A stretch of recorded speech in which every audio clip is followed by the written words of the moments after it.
Hoy vamos por la parte 48 de lo que estamos estudiando en nuestro tema Apocalipsis 2050. Vamos a hablar del capítulo 15 de una manera general. No vamos a hacerlo tan minucioso como hemos hecho otros capítulos y ahora lo van a comprender. A esta clase de hoy le llamé el Cántico de los Vencedores y la preparación de las copas. Es todo el capítulo 15 de Apocalipsis. Cuando llegamos a Apocalipsis 15, nos encontramos con que pareciera que hay una interrupción en el relato que se viene dando. Después de que los mensajes hablan de los tres ángeles, habla de la cosecha, habla de lo que sucede dentro del lagar, eso lo leímos en el capítulo 14. Lo que uno espera es que se entre de una vez a los juicios o a las siete copas. Sin embargo, el Espíritu Santo detiene momentáneamente la narración para mostrarnos algo que es fundamental para que podamos comprender los juicios que están por venir. Así que este capítulo 15 funciona como una transición o como una pausa deliberada. Tenemos que recordar, mis hermanos, que la Biblia no está escrita de manera cronológica, ni siquiera está ordenada de manera cronológica. A mí me causa a veces curiosidad cuando escucho a las personas decir cuál es el último libro del Antiguo Testamento. Entonces dicen Malaquías. ¿Y cuál es el primer libro del Nuevo Testamento? Y la respuesta natural es Mateo. Si estamos hablando de cómo fueron acomodados los libros por los que ordenaron el decálogo, perdón, por los que ordenaron todo lo que es la Biblia, para aspectos de impresión, eso es verdad. Pero si estamos hablando de la forma en que fue escrita en el paso del tiempo, eso no es cierto. Porque el Antiguo Testamento, el último libro es Nehemías. Y los libros que están después de Nehemías hasta Malaquías, temporalmente, o sea, en la cronología del tiempo, están antes de Nehemías. Y si nos vamos al Nuevo Testamento, el primer libro escrito del Nuevo Testamento fue Gálatas, en el año 59. Los evangelios fueron escritos después del año 60. Así que el decir que Malaquías es el último libro, incluso he escuchado personas decir, ¿cómo termina la palabra de Dios en el Antiguo Testamento? Con una maldición. ¿Cómo empieza la palabra de Dios en el Nuevo Testamento? Con una bendición. Y no es así. No es así si hablamos de la cronología de los libros. Dentro de los mismos libros, tampoco la escritura muchas veces está cronológica. Lo podemos ver en el libro de Daniel, donde usted en el capítulo 5 ve a Belsasar, que está muerto, y en el capítulo 7 del libro de Daniel, usted escucha la profecía de Belsasar, porque no está acomodado o escrito de manera cronológica. ¿Por qué tenemos que saber esto? Porque así el resto de la Biblia tiene ese mismo esquema. No hay cronología en el relato. Lo que hay es una expresión de la sabiduría de Dios y de la revelación de manera ascendente. Por eso está acomodado así. Está acomodado porque del Génesis al Apocalipsis la revelación va de manera ascendente. Así que cuando llegamos al capítulo 15 del libro de Apocalipsis, el libro de Apocalipsis, en ese capítulo hace una pausa deliberada. Porque el libro de Apocalipsis de la misma manera no relata de manera lineal. Si relatara de manera lineal, de manera cronológica, nosotros teníamos que preguntarnos por qué suceden cosas como afuera de tiempo. Para darle un ejemplo, lo expliqué en los primeros capítulos, pero lo voy a explicar ahora de nuevo por aquello de que los que se hayan incorporado después. El capítulo 1 de Apocalipsis habla del mensaje y del mensajero. Es una presentación que se hace, es la introducción al libro. El capítulo 2 y 3 habla de las iglesias, el carácter de las iglesias y la demanda de las iglesias, hasta el 3. En el capítulo 4 y 5 se ven los eventos de los cielos. O sea, ya ahí vemos a los que fueron arrebatados en los cielos. Pero en el capítulo 6 empiezan los juicios. ¿Cómo van a empezar juicios? Para efectos del que lo está viendo de manera lineal, antes estuvo el arrebatamiento y después los juicios. ¿Por qué? Porque hay que leer que el evento de los cielos hay que leerlo de manera paralela arriba, mientras el capítulo 6 hasta el 18 y 19 son eventos que están sucediendo en la tierra. Al final se vuelven a ver eventos de los cielos. Esto es para explicarlo de una manera rápida. Cuando yo agarro y entiendo cómo leer de manera en la cual pueda darle sentido a la revelación que estoy teniendo del texto, puedo ver que este capítulo 15 también está inserto como una pausa. Funciona como una transición. Es como si Dios permitiera que los redimidos, las personas salvas, puedan contemplar el significado espiritual de lo que están viviendo en ese momento antes de que vean los juicios, que se desarrollen los juicios. Por eso en el verso 1 del capítulo 15 de Apocalipsis iniciamos con esta lectura y es importante prestarle atención a cada palabra en detalle. Vi en el cielo otra señal, grande y admirable, 7 ángeles que tenían las 7 plagas postreras, porque en ellas se consumaba la ira de Dios. Apocalipsis 15, verso 1. La palabra señal aquí, en primer lugar, dice otra señal.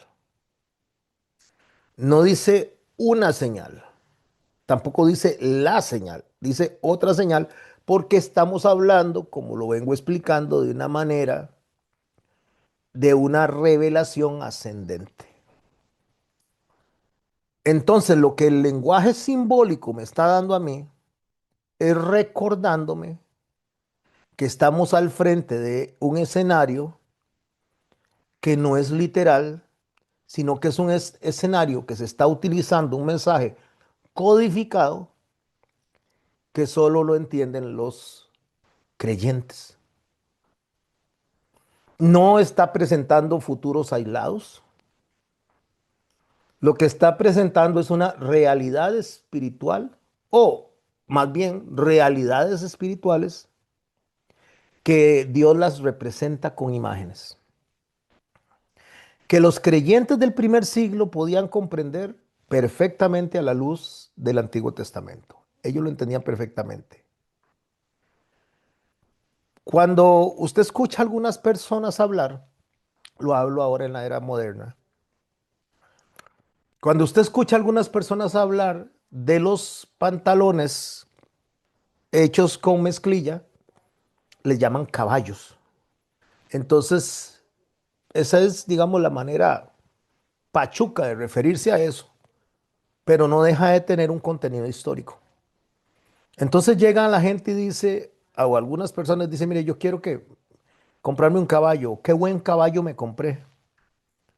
Entonces usted se pregunta, ¿qué relación tiene la mezclilla con el caballo?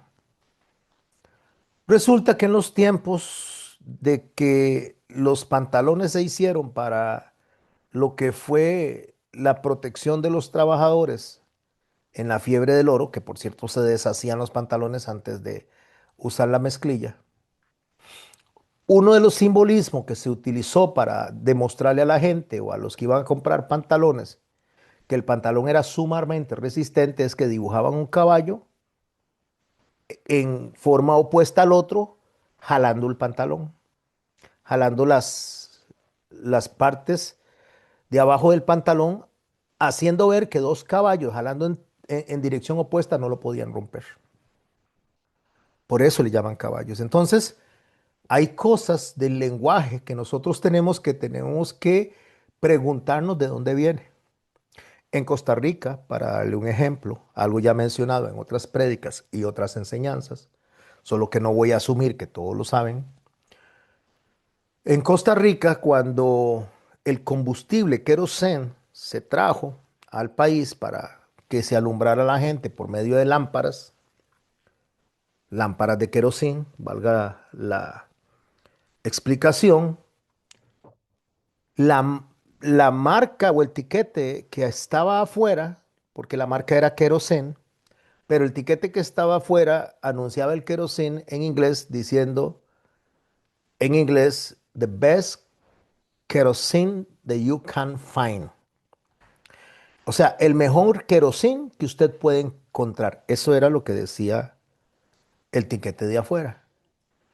Como la gente no hablaba inglés, y era muy poquita la gente que hablaba inglés en eso entonces, la parte de atrás, la parte final, can find, o sea, puede encontrar, lo empezaron a leer como can find.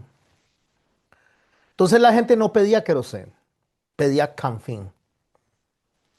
Habían hecho un uso de las palabras en inglés y habían generado una nueva palabra, un nombre para un combustible, Canfin.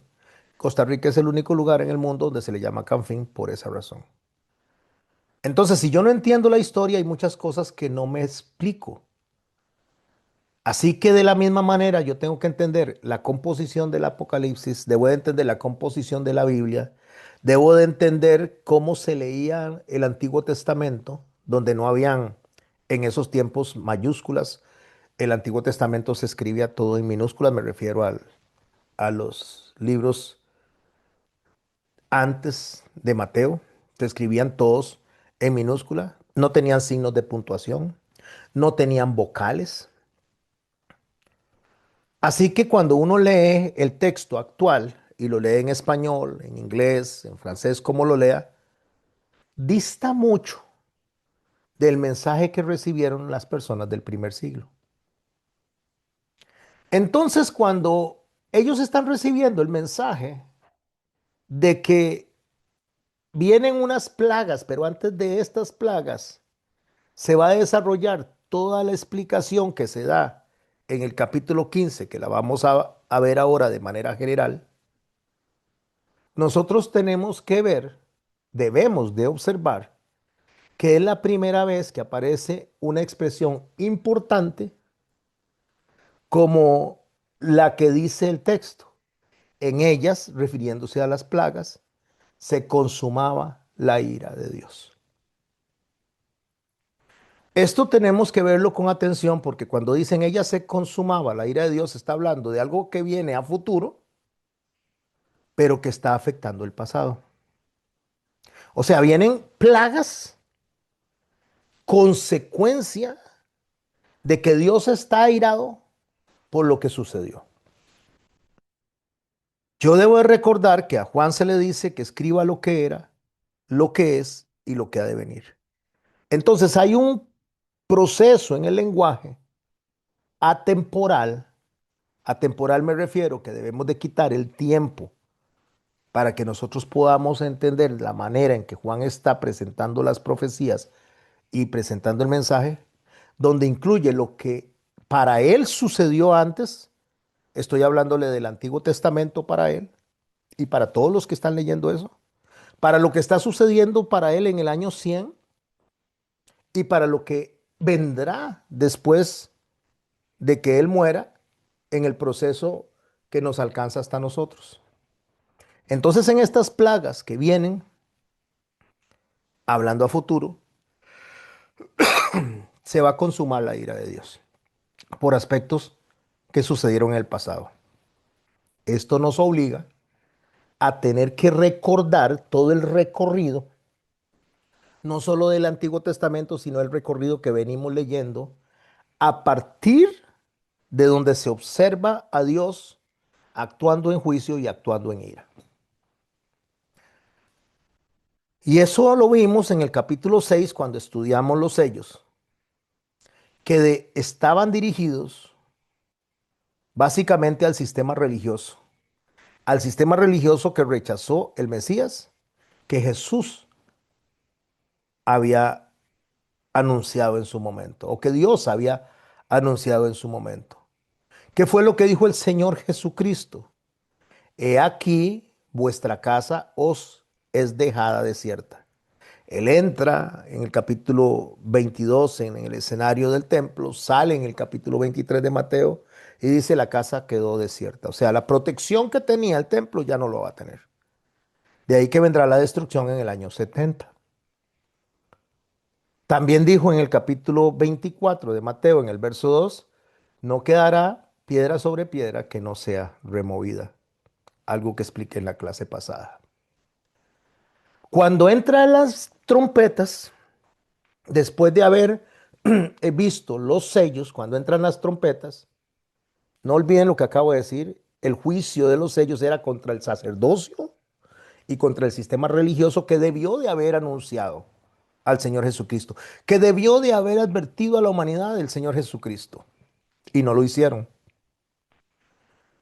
Cuando entran las trompetas, ya no es para confrontar a Jerusalén, sino que está advirtiendo que todos los que escuchaban el mensaje de Dios y persistían en un endurecimiento de corazón, como lo dice Apocalipsis capítulo 9 a partir del verso 20, que dice que escucharon y no se arrepintieron. Entonces esto es un alcance a las personas. Ya no está hablando del Antiguo Testamento que obviaron la venida del Señor, no porque no hubiera suficiente información, sino porque había demasiada rebeldía. Entonces, obviaron la venida del Señor, sino que ahora está hablando de las personas que ya conocen la venida del Señor, pero que decidieron entonces hacer a un lado las advertencias que él había dado hasta la fecha. Y de ahí viene el proceso de lo que son las trompetas. Las copas, sin embargo, que entraremos en el capítulo 16 de Apocalipsis a estudiarlas, representan la consumación de este proceso de juicio a lo cual Juan le está llamando la ira de Dios. Está llamando Juan de que en ellas, en las plagas que vienen, se consuma la ira de Dios. Consuma no es que hasta ese momento la ira de Dios cae, sino que en ese proceso que ha venido aumentando la ira de Dios sobre la tierra, primero sobre el sacerdocio, primero sobre los religiosos, después sobre las personas que el Señor incorporó a su llamado y fueron desobedientes, y después lo que es el resto de la humanidad y su sistema, y subraya esta parte que acabo de decir, el sistema. Así que ya no son advertencias parciales, ya no están afectando como en el juicio anterior a la tercera parte de la tierra o los juicios anteriores, sino que estamos viendo un desenlace completo de algo que se ha venido acumulando en el proceso histórico. Así que antes de mostrarnos las copas y las copas de la ira, que es la conclusión del derramamiento de la ira sobre toda la tierra, el Señor viene y nos muestra a los que han vencido en este proceso que se ha venido dando. Entonces Juan escribe en el verso 2 del capítulo 15, vi también como un mar de vidrio mezclado con fuego, un mar de vidrio mezclado con fuego. Voy a hacer una pausa aquí. Recordemos que estudiamos a partir del libro de Daniel que el mar de vidrio o el mar en sí representa en sus aguas multitudes de personas que están en Daniel básicamente en un estado de convulsión, de ebullición, o sea, en un estado de desobediencia, en una expectación de juicio. Y que de ahí salen las diferentes bestias, las cuales hemos ya advertido que son sistemas, como Babilonia, el sistema económico, como los medo-persas, el sistema militar o policial, como Grecia, que es el sistema que representa la cultura, las ideologías, y como Roma, que representaba la religión institucionalizada. Cuando él dice que él ve un mar de vidrio, ya no está hablando de una convulsión, sino está hablando de algo tranquilo, está hablando de multitudes también, porque tenemos que agarrar el paralelismo del Antiguo Testamento mezclados con fuego. Mezclados con fuego es llenos, conectados con el Espíritu Santo. El fuego representa al Espíritu Santo, representa a Dios en medio de esas personas, de ese mar. Eso es lo que él está viendo. Y dice el texto, a continuación, hace una separación entre los que están en el mar de vidrio mezclado con fuego, hace una separación de este grupo de personas y hay un y. Vi también como un mar de vidrio mezclado con fuego y a los que habían alcanzado la victoria sobre la bestia y su imagen y su marca y el número de su nombre. Son dos grupos de personas. Un grupo que ya está ahí adorando, un grupo que ya está en los cielos, alrededor del trono, alrededor del cordero, y otro grupo que se suma o por lo menos hace la diferencia cuando dice que este otro grupo son los que habían alcanzado la victoria sobre. Cuando dice han alcanzado la victoria sobre, está indicando que una vez que el capítulo 4 y 5 nos enseña a nosotros de los eventos de los cielos, lo que quedó abajo, que inicia del capítulo 6 en adelante, que es la bestia, el sistema, ya no por separado como economía, no separado como militar, como ideologías o como religión, sino un solo bloque que representa, según el nombre que le da Juan, una bestia. Entonces esa bestia que tiene una imagen, ¿cuál es la imagen? Bueno, lo que está proyectando, la falsedad que está proyectando, cómo está engañando a la humanidad, donde incluso ha engañado a algunos creyentes, presentando a Cristo, pero en un modo de falsificación. ¿Qué sería el anticristo? Entonces por eso él dice, vi como un mar de vidrio mezclado con fuego y los que habían alcanzado la victoria sobre la bestia y su imagen y su marca, la manera de pensar y la manera de actuar. Y su nombre es la autoridad que tiene. Cuando el Señor dice que en mi nombre echarán fuera demonios, está hablando de mi autoridad.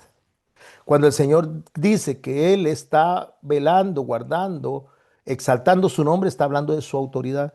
Y cuando este nombre lo asociamos a la bestia, a su imagen, que sería el falso profeta, y a su marca, que sería la manera de pensar y la manera de actuar, en el número del nombre está hablando en la autoridad que se le permitió.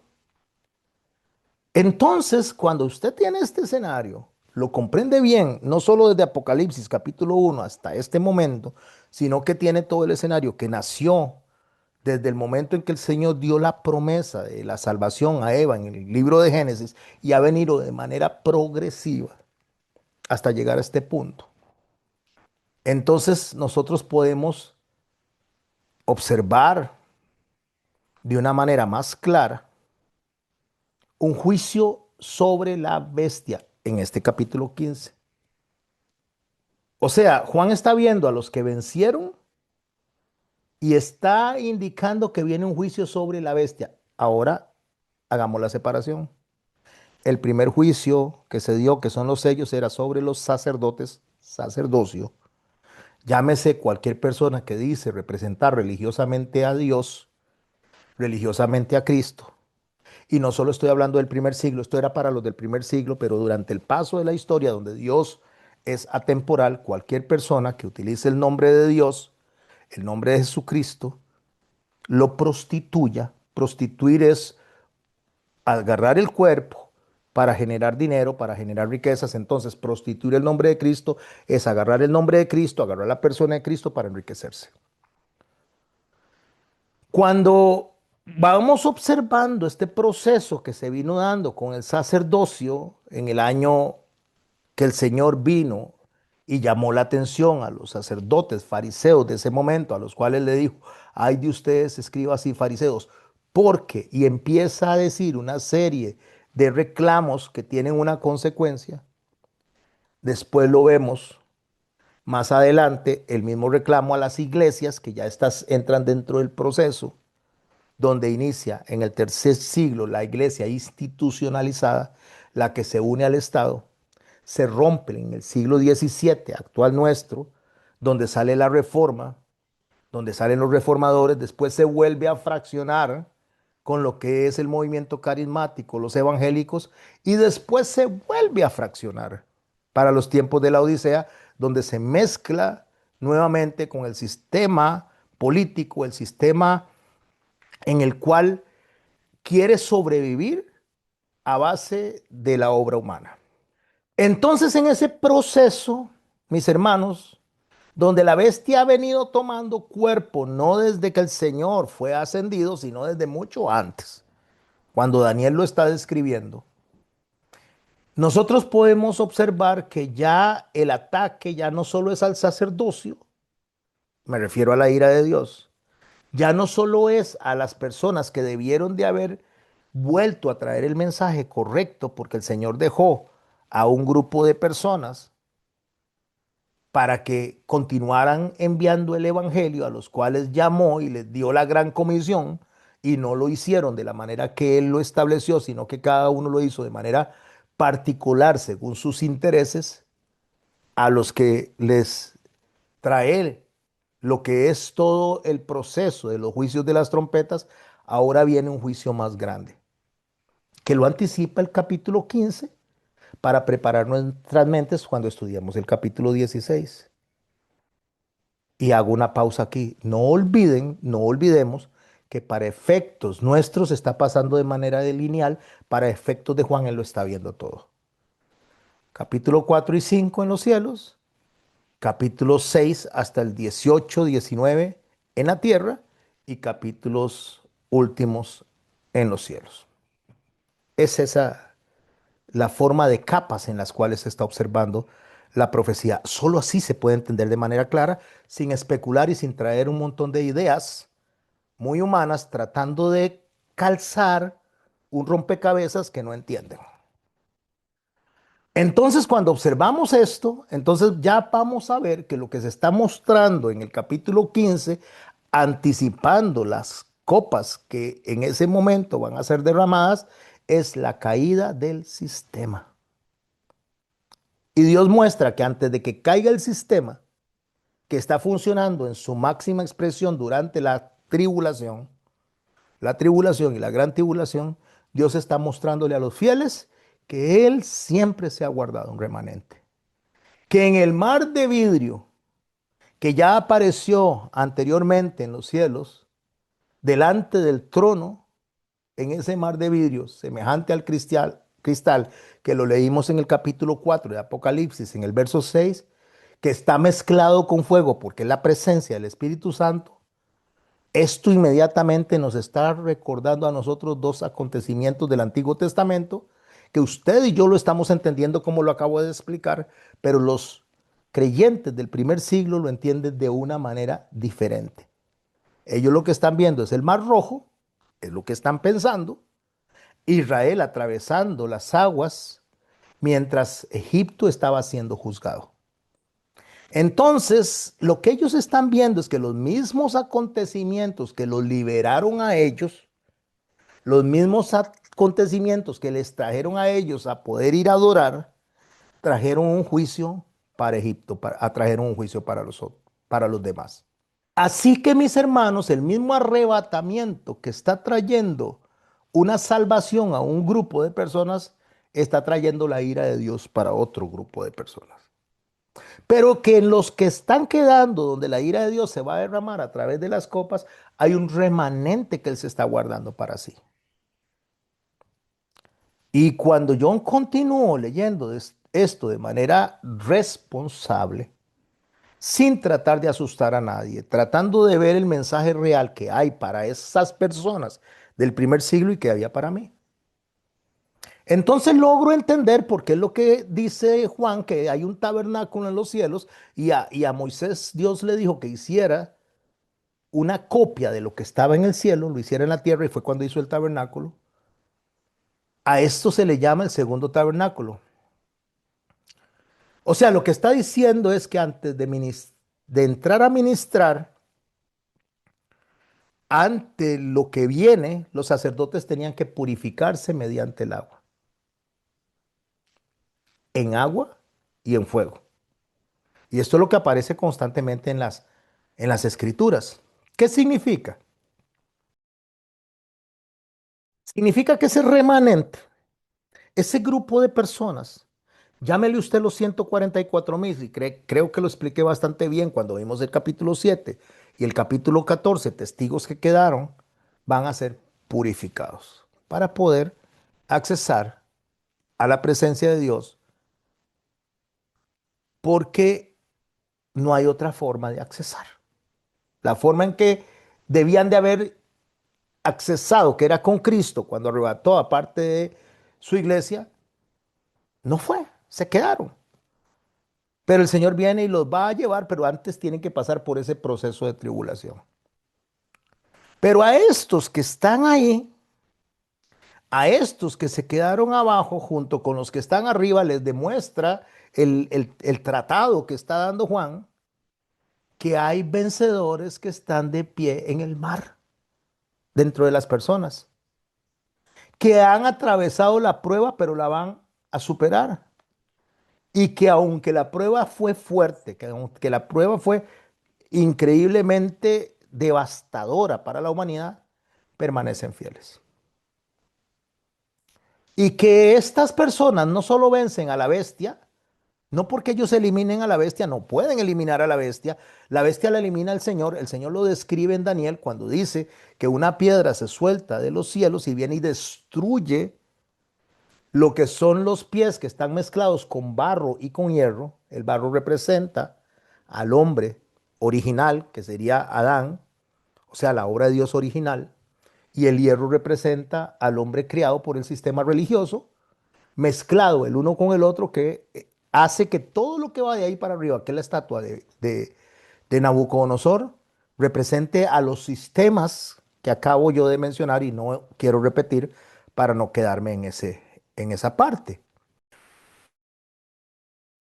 Entonces, dice Daniel que la piedra viene y destruye esos pies de barro y hierro juntos y todo lo demás cae. Y que lo que se levanta es el anciano de días que va a gobernar por los siglos de los siglos. Llegaremos a ese punto en su momento, pero lo que quiero mostrar es cómo todo está conectado, absolutamente todo. Entonces, cuando yo digo que estos vencen a la bestia, no es porque destruyen a la bestia, porque el único que la va a poder destruir es el Señor Jesucristo. El único que va a poder destruir la imagen de la bestia y el número de la bestia y el nombre de la bestia es el Señor Jesucristo. Vencer a la bestia significa que no se doblegaron delante de la bestia.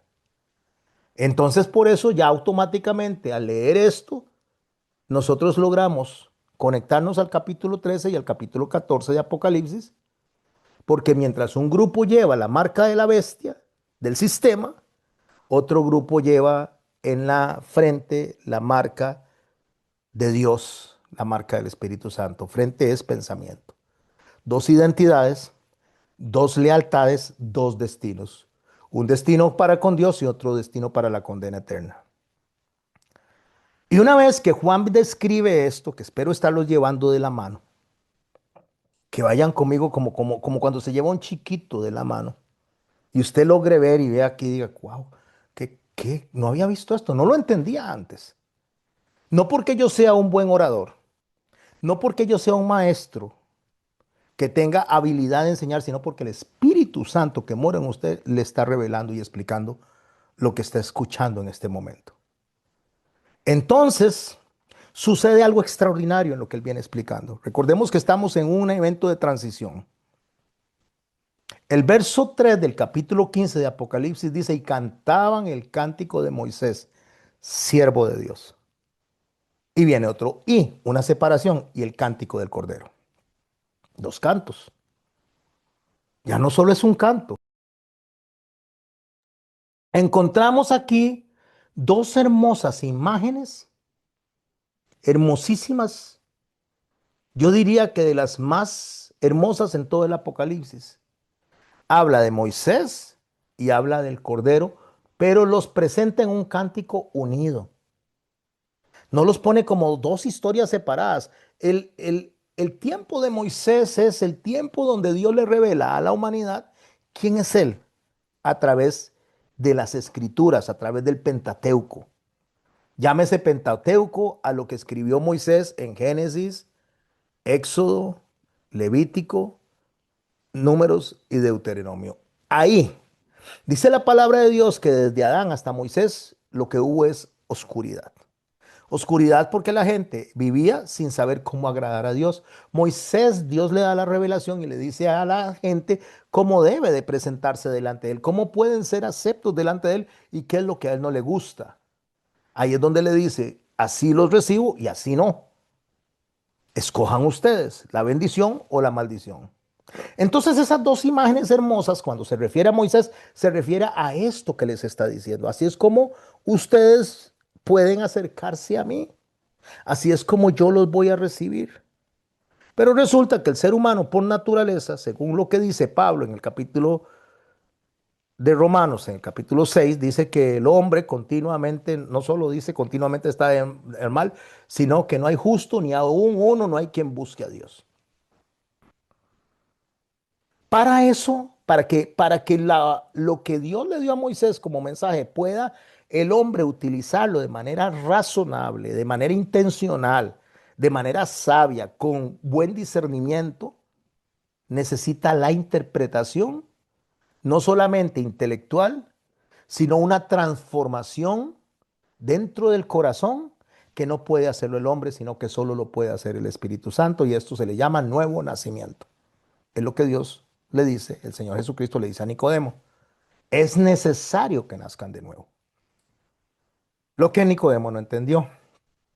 Porque cuando se nace de nuevo en el Espíritu se entiende que aquello que escribió Moisés no me salva, pero me instruye. Por eso llama instrucción. Torah no significa ley. Esa es una traducción errada que muchísima gente está diciendo significa instrucción. La instrucción, como dijo el Señor Jesucristo, vayan y estudien, escudriñen las escrituras, porque ahí ustedes creen que hay salvación, pero eso habla de mí. O sea, le está diciendo, eso no los salva, pero les habla de quién soy y les habla de cómo acercarnos al Padre a través de la obra que yo estoy haciendo. Ese es el cántico del Cordero. El cántico del Cordero es el cántico donde nos enseña de la gracia, de la misericordia, del amor, de la longanimidad de Dios para con nosotros, que no es por nosotros, sino por Él mismo, que no podemos hacer absolutamente nada para acercarnos a Dios, si no es a través del Señor Jesucristo. Y el cántico de Moisés refiere justamente a cruzar el Mar Rojo, donde Israel cantó, pero cantó de una liberación temporal. No son dos historias separadas, son una sola historia de redención. Cruzan el Mar Rojo e Israel canta. ¿Y qué es lo que canta Israel? Capítulo 15 de Éxodo, verso 1. Cantaré yo a Jehová, porque se ha magnificado grandemente. Ha echado en el mar al caballo y al jinete. ¿Qué es lo que está cantando en ese momento Israel? ¿Qué es lo que está cantando en ese momento el pueblo que está con Moisés? Está cantando redención. Pero ahora, en Apocalipsis capítulo 15, estamos viendo un nuevo canto. Así es como le llama, un nuevo canto. Ahora es un canto donde los redimidos vuelven a cantar. Pero ya no están hablando de una celebración nacional, ya no están hablando de una celebración que corresponda única y exclusivamente a ese grupo de personas que salieron de Egipto, que incluía a los israelitas e incluye a algunos egipcios y extranjeros que fueron sacados de ahí por Dios, sino que está hablando de una redención no solamente temporal, no solamente de la humanidad que Dios está separando de un juicio eterno, sino que está redimiendo a este grupo de personas por toda una eternidad. Por eso es que ellos están diciendo, grandes y maravillosas son tus obras, Señor. Dios Todopoderoso, justo y verdadero son tus caminos. Apocalipsis 15:3. Observe el canto, observe los dos cantos. El uno es de Moisés y puede irlo a ver al Éxodo capítulo 15 y el otro es de los redimidos de Apocalipsis capítulo 15, verso 3. Observe algo importante, préstele atención, por favor. Los vencedores no cantan de ellos mismos. Ellos no dicen, hemos sido victoriosos, Señor, lo hemos logrado, Señor. Qué maravilloso la fuerza que tuvimos. En ningún momento se exaltan. No hay un solo instante donde se estén exaltando, cosa que hace la iglesia de la Odisea moderna, que le da tributo al hombre por la salvación que Jesucristo le dio al hombre. Nunca cantan para sí mismos. Nunca cantan sobre su fidelidad. Hemos sido fieles, Señor. Hemos estado de aquí, nos hemos sostenido. No cantan sobre su resistencia, Señor. Hemos sido fuertes, hemos luchado. No, no, no, no. Cuando ellos cantan, mis hermanos, cantan adorando el Cordero al único y sabio Dios. Le están cantando a aquel, dice, por ti, dice, por tus juicios que son verdaderos. Hemos sido redimidos y por eso le arrojan las coronas delante de él. Porque lo que están diciendo, lo que tenemos, la salvación, los pensamientos, nuestra vida restaurada, nuestros matrimonios restaurados, nuestros hijos que están restaurados en amor, toda nuestra vida está delante de ti porque es gracias a ti. Porque cuando más se acerca uno al trono, mis hermanos, menos habla de uno mismo. Entre más cerca está una persona de Dios, menos habla de sí mismo y habla más de Dios. Entre más un pastor predica bien centrado en la obra de Cristo y en la majestad de nuestro Señor, menos habla de Él. Pero cuando una persona está alejándose de Dios, cuando una persona no contempla la grandeza divina, habla más de Él. Entre más se exalta un pastor, entre más se exalta un predicador, entre más dice que es por sus méritos, por su obra, por lo que estudia, por lo que se prepara, más lejos está de Dios. Porque no ha entendido la grandeza de nuestro Señor. Entonces, mis hermanos, es donde se abre todo el escenario, donde estos vencedores que están cantando, donde están diciendo que los juicios que se han manifestado son buenos y verdaderos, encontramos una clave importantísima que nos enseña a nosotros a preparar nuestra mente y nuestro corazón para estudiar el capítulo 16 de Apocalipsis. Porque nosotros, mis hermanos y mis hermanas, muchas veces pensamos únicamente en el juicio individual, en el juicio contra el individuo, en el juicio contra José Garmendia, en el juicio contra el fulano de allá, contra el de allá. Eso pensamos nosotros. Y olvidamos, mis hermanos, que los juicios no son solamente individuales. Hay juicios que se hacen de manera colectiva. Muestras para que estemos claros. Cuando Dios juzgó a Babel, juzgó un sistema colectivo de un montón de gente que había montado ese sistema, que habían dicho en Génesis capítulo 11, verso 7, vamos, descendamos y confundamos allí su lengua, le dijo Dios a ese grupo de personas que querían llegar a Dios por sus propios medios, por su propia fuerza. Vamos, descendamos y confundamos allí su lengua. Eso fue un juicio colectivo. Cuando Dios juzga a Egipto, de la misma manera dice, ejecutaré mis juicios a todos los dioses de Egipto, perdón. Ejecutaré mis juicios con todos los dioses de Egipto. Éxodo 12:12. Fue un juicio colectivo. Después juzgó a Babilonia y por eso en Isaías 21:9 dice, cayó Babilonia. Hay un juicio colectivo.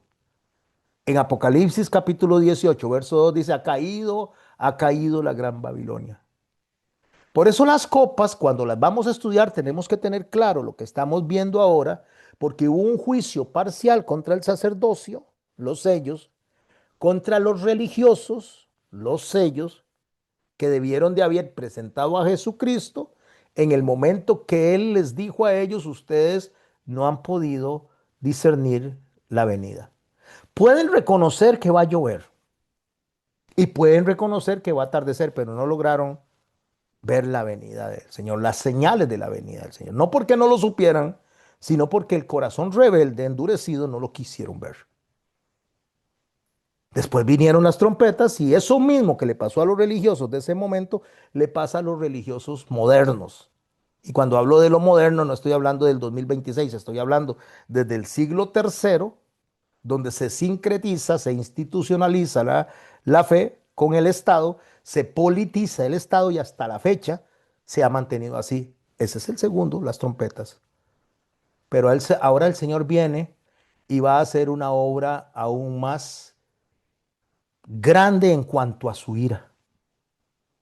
Por eso es que las copas ya no son un juicio individual, ahora es un juicio colectivo. Representa el desmantelamiento progresivo de todas las estructuras que han convertido o se han convertido en instrumentos permanentes de la rebelión contra Dios. Estoy hablando de sistemas institucionalizados como el sistema financiero que esclaviza a las personas a través de los endeudamientos, a través de los salarios de hambre, a través de hacer trabajar a las personas sintiéndose libres y dándoles, por ejemplo, una vivienda 40, 50 años, que cuando cumplen su edad de retiro o casi de muerte, están terminando de pagar algo que les fue prácticamente alquilado de por vida y otro lo disfrutará. Para poder votar ese sistema que a través de la forma económica y de control tiene esclavos modernos. Y me gustaría que estén siguiendo los capítulos que estoy escribiendo y estoy montando de manera narrativa, cantada en el canal. Y que Dios les dé discernimiento a estas imágenes, a estos cantos que van de acuerdo a lo que estamos estudiando. Entonces estos sistemas que acabo de mencionar, el sistema financiero, ahora viene el sistema o la bestia que representa al sistema militarizado. Es el control militar, es el control policial alrededor del mundo, donde le dice a usted, de aquí no pasa, de aquí sí pasa, se establecen fronteras y no es libre en desplazarse en este mundo en el cual Dios se lo dio al primer humano y le dijo, todo eso es para que usted lo administre. Él y su descendencia. Pero somos controlados, somos nosotros limitados en lo que podemos hacer. Y más adelante, cuando venga ese sistema de la gran tribulación, ya no va a ser entre países, sino entre ciudades. Entre pequeñas ciudades que usted no se va a poder mover entre una provincia y otra en su propio país.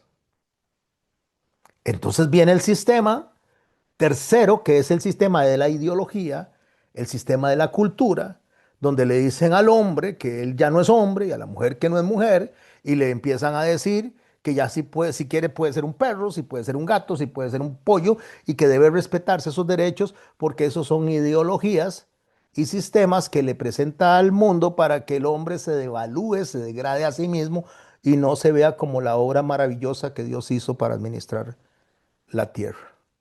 Y viene el sistema religioso que hasta ahorita todavía está un poquitico en pañales para poderle dar al anticristo la voz y para que pueda representarlo perfectamente, que llegará en su momento, donde el sistema religioso ya va a tener otro mensaje, otra forma de comunicarse muy diferente a la que se comunica ahora.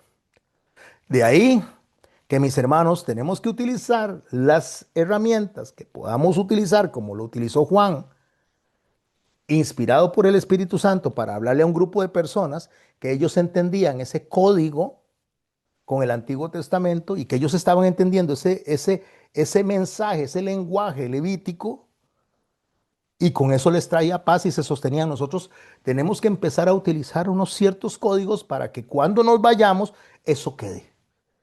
Y cuando nosotros vayamos, las personas van a estar escuchando, leyendo, van a estar viendo cosas y sin enterarse el mundo, porque no puede tener el discernimiento del Espíritu Santo, las personas que no son selladas por Dios, Los que son el remanente sí lo están entendiendo. Y entonces esa religión y todo ese conjunto de sistemas es lo que las copas van a atacar, o las copas de la ira. Porque la bestia en sí es más que un individuo, aunque al final un individuo será el que gobierne y sea quien dirija el mundo a través de la plataforma que le genera la bestia. El sistema, esta forma de organización, esta mentalidad colectiva, que cuando Dios juzga, no es para confrontar a una persona en particular, para confrontar a una religión en particular, para confrontar a una raza en particular, es para confrontar a todos los que son parte del sistema, porque es el sistema mismo al que Él está cayéndole, es al sistema mismo al que Él está destruyendo. Por eso Juan dice en el verso 5 de Apocalipsis 15, después de estas cosas miré, y aquí fue abierto el cielo, el templo del tabernáculo del testimonio. Otra vez está hablando del Antiguo Testamento, otra vez está hablando de Moisés, y lo que él está diciendo es el lugar donde se encontraba el arca del pacto, el lugar donde reposaba el testimonio, el lugar donde Dios manifestaba su presencia, desde el templo, desde ese lugar, Dios está mandando a 7 ángeles. Uy, pastor, entonces está diciendo que alguien tiene que levantar el templo allá en Israel o alguien tiene que levantar un tabernáculo para... No, no, él está diciendo lo que es el acto original que Dios le dijo a Moisés. Le dijo a Moisés, haga un tabernáculo usando el modelo de los cielos, porque el modelo de los cielos es el original. No está hablando del tabernáculo de Moisés, sino está hablando de lo que Moisés vio para poder hacer el tabernáculo. De ahí salen los ángeles. Y esto es muy importante, porque las copas de la ira no salen del lugar del mundo, no salen de alguna arbitrariedad, salen directamente del templo de Dios. Salen del lugar donde Dios habita y la justicia de Dios habita. Salen donde está resguardado el pacto. Salen de la misma santidad de Dios, porque lo que protege también condena. A ver si lo explico de esta manera para que nos quede más claro. Cuando Josué va por orden de Dios a darle vueltas a Jericó para que los muros caigan, él da 6 días, una vuelta diaria y nadie hace nada, nadie hace bulla, solo dan una vuelta y se van. Solo dan otra vuelta y se van. Y así lo hace durante 6 días. En el séptimo día, ellos dan 7 vueltas y gritan y los muros caen. ¿Qué fue lo que destruyó los muros? En el primer día no cayeron, en el segundo no cayeron y así hasta el sexto. ¿Lo destruyó los gritos? No. Entonces algunos dicen, ay, es que dio vueltas porque mientras ellos estaban haciendo eso, estaban,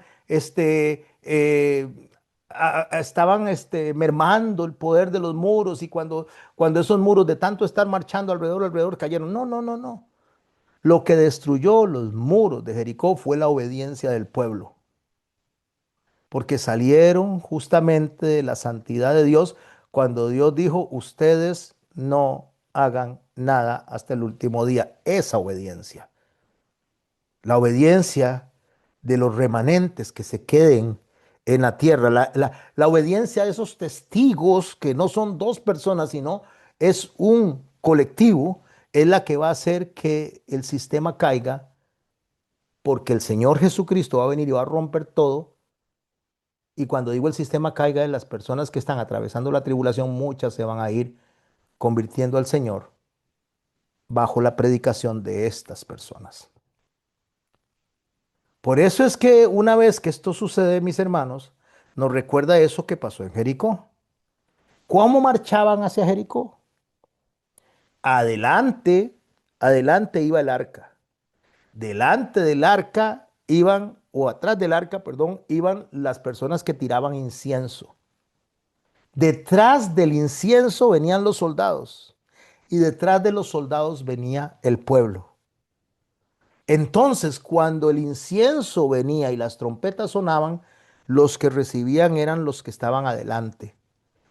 Los sacerdotes, los soldados, el pueblo, y les sabía victoria, les olía y les decía, wow, hemos vencido gracias a nuestro Padre, hemos vencido gracias a nuestro Dios.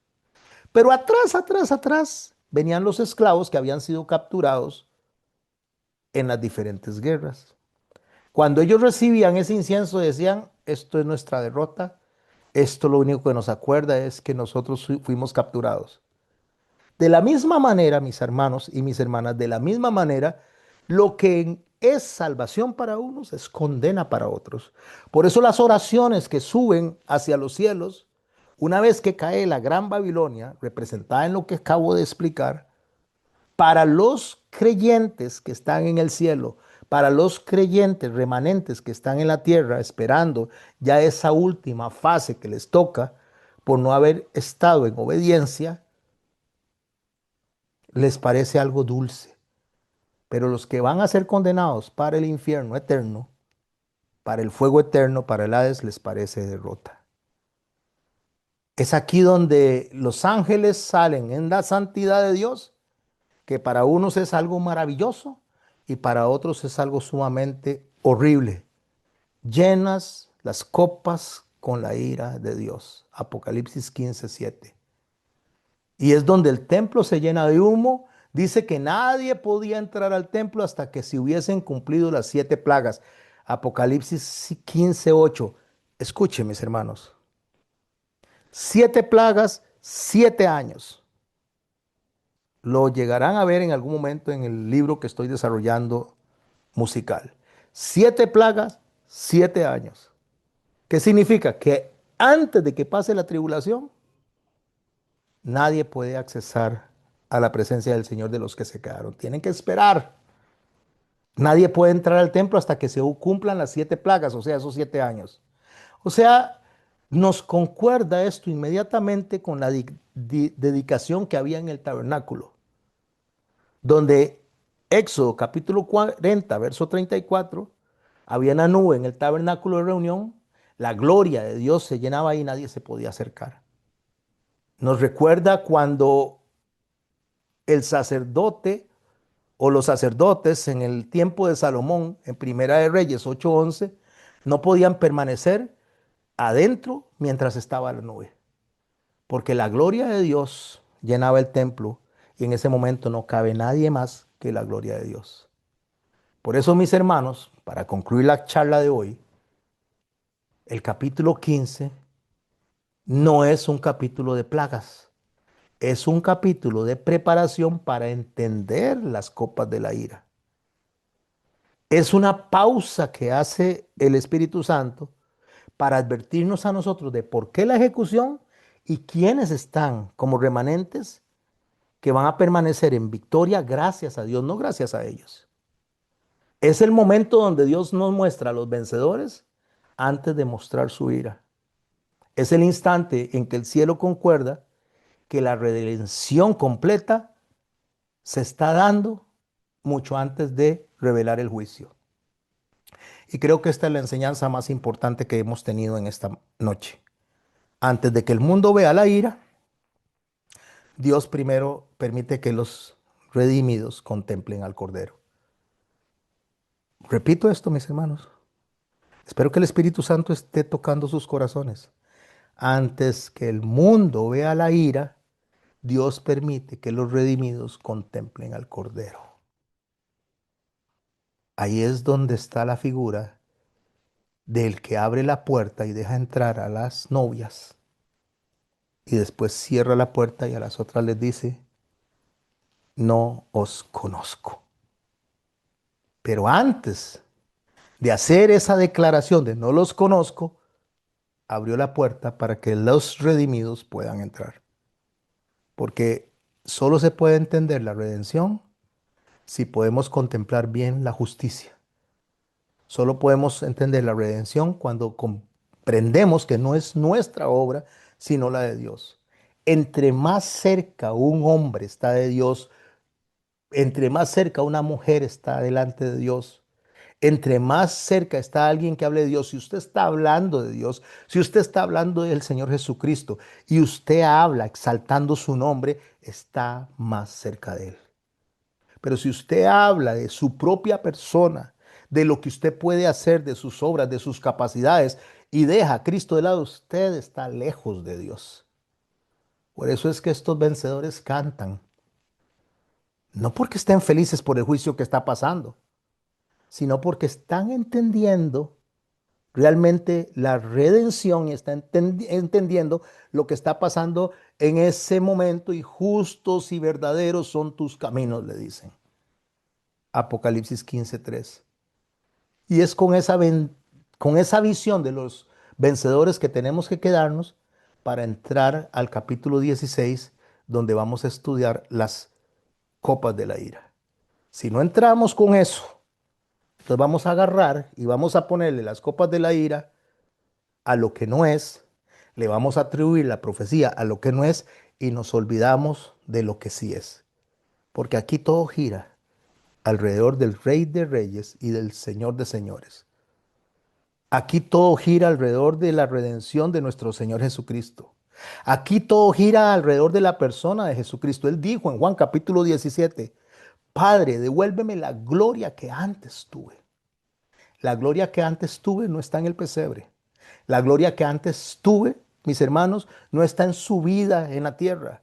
La gloria que antes tuve no está en la cruz, no está en la tumba. La gloria que antes tuve está en un Cristo resucitado, poderoso, que tiene potestad de lo que está en la tierra, en los cielos y debajo, porque la gloria que antes tuve fue el mismo Dios hablando desde antes de la fundación del mundo, diciendo, hagamos al hombre a nuestra imagen y conforme a nuestra semejanza. Es ver a Jesucristo como Dios, no como el bebé, no como el hombre, no como el crucificado. Eso fueron etapas para llegar a la conclusión verdadera de por qué estamos donde estamos cuando estemos delante de Él y le digamos, Señor, justos y maravillosos son tus juicios.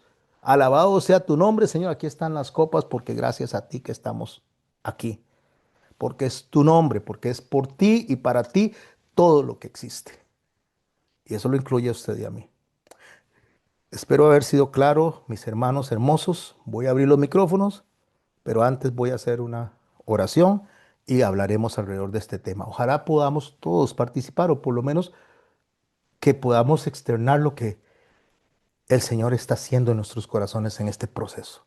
Padre hermoso y santo, yo te doy gracias, Señor, por lo que haces en nosotros, no solo en nosotros, los que estamos en este grupo, sino alrededor del mundo, en cada una de las personas que le estás dando este entendimiento, este avivamiento, Señor, antes de que venga, Señor, para que podamos encontrarte con las lámparas listas, encendidas, Señor, y con aceite extra. Muchas gracias, Señor, porque sé que lo estás haciendo con muchos millones de hermanos alrededor del mundo.